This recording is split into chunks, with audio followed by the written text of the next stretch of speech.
Disclaimer, अगर आप कमज़ोर दिल के हो तो इस स्टोरी को अवॉइड कीजिए, क्योंकि इस स्टोरी में बताए गए तथ्य आपको रात में सोने नहीं देंगे। ब्रह्मपुत्र नदी असम की एक बहुत लंबी और पवित्र नदी है।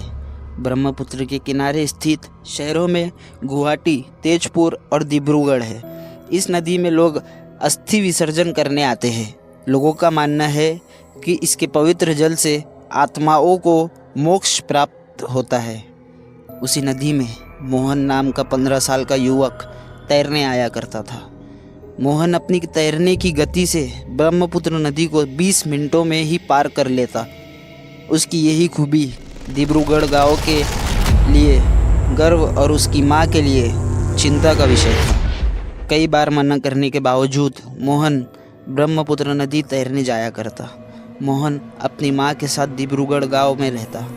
उसके पिता बचपन में ही गुजर गए थे और उसकी मां कपड़े सिलकर घर चलाती थी।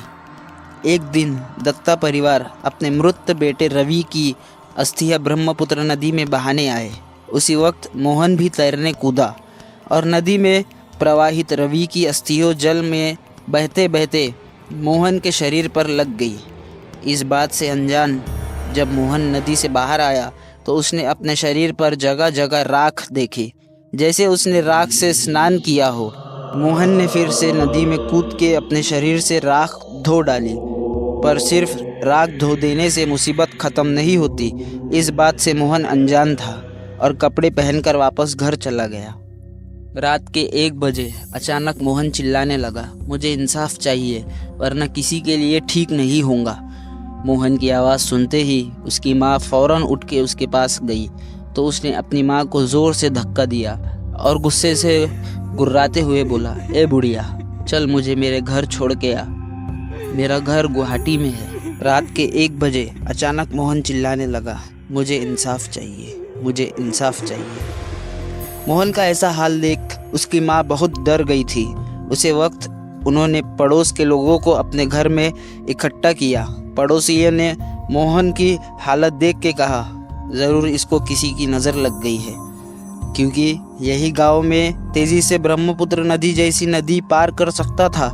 मोहन को कल हम कामाख्या मंदिर ले जाएंगे, क्योंकि वहाँ हर बाधा को छुटकारा मिलता है।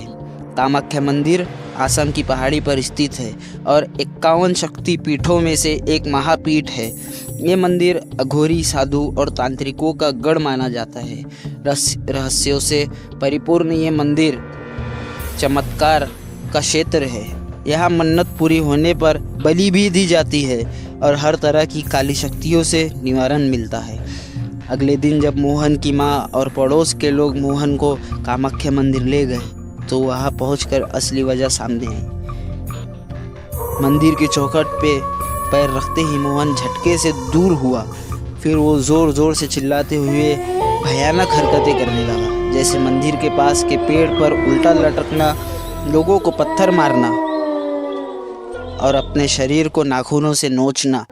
इतने में वहाँ एक साधु आ गए और उन्होंने मोहन को देखते ही कहा, इस लड़के पर बुरी आत्मा ने कब्जा कर लिया है और अब वो उसके शरीर में प्रवेश कर चुकी है।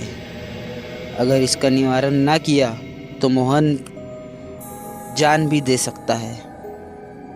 मोहन की माँ ने कहा, साधु महाराज, आप जैसे ठीक समझे वो करे, बस मोहन ठीक हो जाए।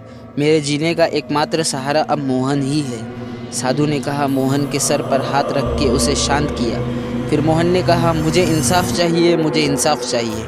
साधु ने पूछा, कौन है तू और इस बच्चे से क्या चाहता है? मोहन ने जवाब दिया, मैं रवि हूँ। उस दिन जब मेरा परिवार मेरी अस्थियों को बहाने ब्रह्मपुत्र नदी में आया तो उसी नदी में मोहन तैर रहा था।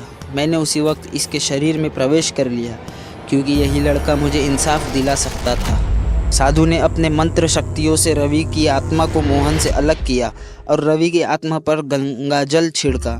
रवि की आत्मा गायब हो गई और मोहन ये सब देख वही बेहोश हो गया। साधु ने अपनी सिद्धियों से इस घटना का पता लगाया और मोहन की माँ से कहा, जब किसी का अस्थि विसर्जन हो रहा हो तो राख में आत्मा का वास होता है। मोहन से यही गलती हुई। जब रवि का अस्थि विसर्जन हो रहा था तब मोहन किसी वक्त ब्रह्मपुत्र नदी में तैर रहा था और रवि की राख मोहन के शरीर पर लग गई और इस तरह रवि को मोहन के शरीर में प्रवेश करने मिल गया। ये सुनकर वहाँ मौजूद सब लोग हैरान रह गए और मोहन की माँ ने मोहन को कामाख्या देवी का आशीर्वाद दिलाया। आसाम के भूतिया रहस्यों में शायद लोग अनजान हो, पर कामाख्या देवी मंदिर के रहस्य जानने में आज भी लोग नाकाम हैं। वैज्ञानिक भी इस मंदिर के रहस्यों का पता नहीं लगा पाए। हम इंसान ये भूल जाते हैं कि कुदरत के कई ऐसे रहस्य हैं जिन्हें जानने की कोशिश हमें नहीं करनी चाहिए। कई बार रहस्यों के खुलने में बहुत भारी कीमत चुकानी पड़ती है और अनजाने में हम दैविक शक्तियों को चुनौती दे बैठते हैं। तो कैसा लगा आपको ये वीडियो? इसे लाइक और शेयर ज़रूर करिए और सब्सक्राइब करना ना भूलिए। मिलते हैं नेक्स्ट वीडियो में, तब तक के लिए बाय।